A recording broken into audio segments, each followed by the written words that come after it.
সাবেক প্রধানমন্ত্রী শেখ হাসিনার ছেলে সজীব ওয়াজেদ জয়কে অপহরণ ও হত্যা চেষ্টা মামলায় আজকে আদালত থেকে জামিন পেলেন আমার দেশ পত্রিকার ভারপ্রাপ্ত সম্পাদক মাহমুদুর রহমান। এখানে ঢাকা মহানগর জজ শামস জগলুল হোসেনের আদালতে তার আইনজীবীদের উপস্থিতিতে তার জামিন শুনানি অনুষ্ঠিত হয়। এর আগে 29 সেপ্টেম্বর তিনি ঢাকার চিফ মেট্রোপলিটন ম্যাজিস্ট্রেট আদালতে তিনি আত্মসমর্পণ করলে তাকে কারাগারে পাঠায় আদালত এবং তার আইনজীবী তারা আজকে তাদের জামিনের আপিল শুনানি করেন। তাকে যেহেতু কারাগারে পাঠানো হয়েছে সেই কারাগার থেকে তাকে যাতে এই সাজা থেকে মুক্তি দেওয়া হয় সে বিষয়ে তিনি জামিন চান তার আইনজীবীরা।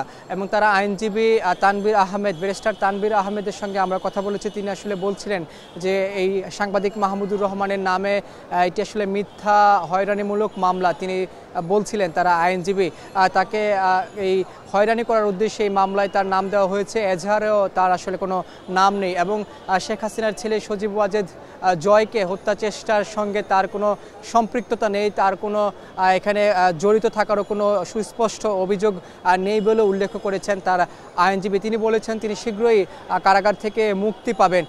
এর আগে আমরা দেখছি আমি যদি এই মামলার ব্যাকগ্রাউন্ড বলি যে 2012 সালে শেখ হাসিনার ছেলে সজীব ওয়াজেদ জয়কে হত্যা চেষ্টার অভিযোগে 2015 সালে একটি মামলা দায়ের করা হয় পল্টন থানায়। সেই মামলার এজাহার অর্থাৎ সেই মামলার চার্জশিট 2018 সালে আদালতে দাখিল করা হয় এবং 2023 সালে এসে ঢাকা মেট্রোপলিটন ম্যাজিস্ট্রেট আদালতের কাছে চার্জশিট আসার পরে তাদেরকে 7 বছরের দুইটি পৃথক ধারায় অর্থাৎ একটি ধারায় 5 বছরের আর একটি ধারায় 2 বছরের সশ্রম কারাদণ্ড দণ্ডিত করে সাংবাদিক মাহমুদুর রহমানকে। এরপরে তিনি দীর্ঘদিন তিনি পলাতক ছিলেন। এরপর তিনি এই আদালতে এসে তিনি আত্মসমর্পণ করেন। সজীব ওয়াজেদ জয়কে অপহরণ করা বা অপহরণ করে হত্যা চেষ্টার সঙ্গে তারা জড়িত ছিলেন না। এই মামলায় আরও 5 জন আসামি রয়েছেন। একই সঙ্গে সেই আসামিদের মধ্য থেকে সাংবাদিক শফিক রেহমানও কিন্তু আদালতে আত্মসমর্পণ করেছেন। কয়েকদিন আগে তিনি আত্মসমর্পণ করলে তার যে গ্রেপ্তারি পরোয়ানা সেটিও স্থগিত করে আদালত। এর আগেও সাংবাদিক শফিক রেহমানের যেই সাজা সেটি স্বরাষ্ট্র মন্ত্রণালয় থেকে 1 বছরের জন্য স্থগিত করে। এরপর আদালতে তিনি আত্মসমর্পণ করলে সাংবাদিক শফিক রেহমানের গ্রেপ্তারি পরোয়ানা প্রত্যাহার করে আদালত এবং 29 সেপ্টেম্বর আদালতে এসে আত্মসমর্পণ করেন সাংবাদিক মাহমুদুর রহমান। আত্মসমর্পণ করলে তাকে কারাগারে পাঠায়। আমি যদি বলি যে 2018 সালে যখন চার্জশিট দেওয়া হয় তারপর শেখ হাসিনার পুত্র সজীব ওয়াজেদ জয় সহ 8 জন সাক্ষী দিতে আসেন ঢাকার আদালতে। সাক্ষী দেওয়ার পরে 2023 সালের 17 আগস্ট তাকে সশ্রম কারাদণ্ডে দণ্ডিত করে 5 জন আসামিকে অর্থাৎ মাহমুদুর রহমান রয়েছেন, শফিক রেহমান রয়েছেন, পাশাপাশি এখানে আরও টোটাল 8 জন আসামিকে 2টি পৃথক ধারায় একটিতে 5 বছর আরেকটিতে 2 বছর অর্থাৎ 7 বছরের সশ্রম কারাদণ্ডে দণ্ডিত করে আদালত। এরপর তিনি শফিক রেহমান সহ তারা বিদেশে ছিলেন। শফিক রেহমান আবার দেশে ফিরে এসেছিলেন।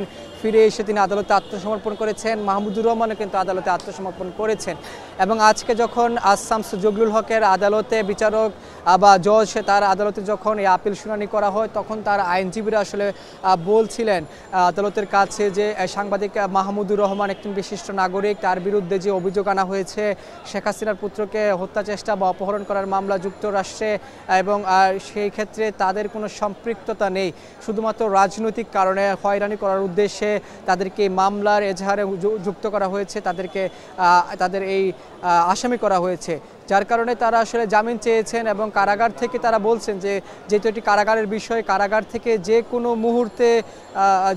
মুহূর্তে তাদেরকে কারাগার থেকে মুক্তি পেতে পারেন বলে আশা করেছেন এখানে তাদের আইনজীবীরা এবং বলেছেন তারা এই সাংবাদিক মাহমুদুর রহমান যে কোনো মুহূর্তেই কারাগার থেকে মুক্তি পাবেন বলে তারা আশা করেছেন এবং তারা আইনজীবীরা আমাদের কাছে বলছিলেন যে এই ঘটনার সঙ্গে তার সম্পৃক্ততা নেই। তিনি আরও অন্য আরেকটি মামলায় তিনি কারাগারে ছিলেন, সে কারাগার থেকে যাতে না বের হতে পারেন সে কারণে এই মামলায় তাকে অন্তর্ভুক্ত করা হয়েছে এবং তাকে রাজনৈতিক উদ্দেশ্য বাস্তবায়ন করার জন্যই তাকে এই মামলায় অন্তর্ভুক্ত করে আসামি করা হয়েছে বলে দাবি করেছেন তার আইনজীবীরা। এই সকল বিষয়গুলো ঢাকা মহানগর জজ আসাম জগলুল হকের আদালতে উপস্থাপন করা হয়েছে। উপস্থাপন করা শেষে শুনানি করা হয়। শুনানি শেষে তার যে জামিন সেটি মঞ্জুর করা হয় এবং তাকে এর পরবর্তী সময়ে তাকে আসলে যে কোনো মুহূর্তে আদালত কারাগার থেকে মুক্তি পাবেন বলে তা আসলে আশা করছেন তার আইনজীবীরা। 2013 সালের এই ঘটনায় 2015 সালে তার নামে চার্জশিট 15 সালে একটি মামলা দায়ের করা হয় পল্টন থানায়, কিন্তু সেই মামলায় দায়ের করার পরে চার্জশিট দিতে দিতে 2018 সাল হয়ে যায়। 18 সালের পরে 18 সালে শেখ হাসিনার ছেলে সজীব ওয়াজেদ জয় এই ঢাকার আদালতে হাজির হন, সাক্ষ্য দিতে আসেন। তার সঙ্গে আরও 9 জন সাক্ষ্য দিতে আসেন।